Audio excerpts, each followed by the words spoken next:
Hello everybody. Well, I've been doing a few videos reviewing the Commando comics that I used to love as a boy and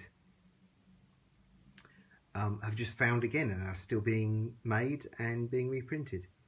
And it got me thinking, and what it got me thinking was I remembered back when I was 10 or 11, I guess.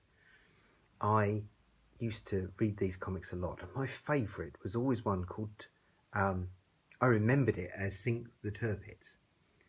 And I thought, I wondered if I could get it again. And anyway, I spent some time on eBay, and eventually for, I think, £3.20, so like virtually nothing, I picked up a copy of the original back from when I was a youngster. And it wasn't called Sink the Tirpitz, it was called Target Tirpitz. And it wasn't a Commando Comics, wasn't one of Commando Comics magazines, which are published by DC Thompson & Son in Dundee, which are the same people that make the Beano and the Dandy and all the sorts of other things I enjoyed at the time. It was actually published by what was then the largest magazine publisher in the world, apparently, which I found surprising, and that was Fleetway, and that was from a series they had called the War Picture Library. Look at that, it was 6p. And I'd forgotten all about them. So clearly in my mind, these pocket library sized war magazines were all one, whereas in actual fact they were different companies, two different companies by and large. So I researched into it and found this on eBay and read it last night, and it was wonderful. I'd forgotten. This is really solid, historical, good story around the true story of the sinking of the Tirpitz, and just so cleverly done. I mean, I remembered the cover art and everything. Interestingly, the cover art isn't anything like the best of the cover arts of these sorts of magazines. That can be very clever. But this is a beautiful magazine, and if I just open it up, it's a little bit old and a little bit creaky, obviously.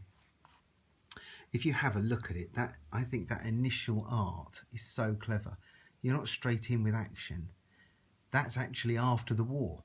So this is a kind of, everything else is not a flashback, but a sort of prequel to this.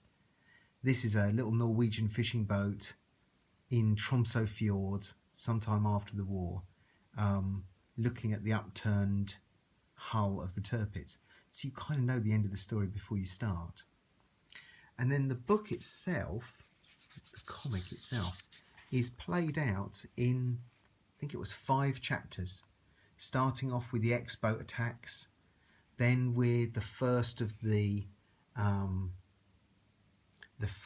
attempted attacks on the Tirpitz by plane, by Lancaster bombers, going through, if I remember correctly, to 5 chapters of just laying out the story of how the Tirpitz was finally sunk. And I just found it a thrilling read. I've been enjoying the Commando comics that I've picked up, but this was just at a different level altogether. Now, being fair, this is the one I remember loving the most from 40 years ago, so I'm going to like it more, I guess, than anything more recent. But I think I'm going to go online and try and pick up some more War Picture Library stuff that looks interesting and just see how good that is. And they've got others. There are Western picture libraries about Westerns, which I'm quite into, and football picture libraries. So interesting. I'm probably going to start seeing if I can pick anything up on that as well. Okay, well, thank you very much, and until the next time, bye.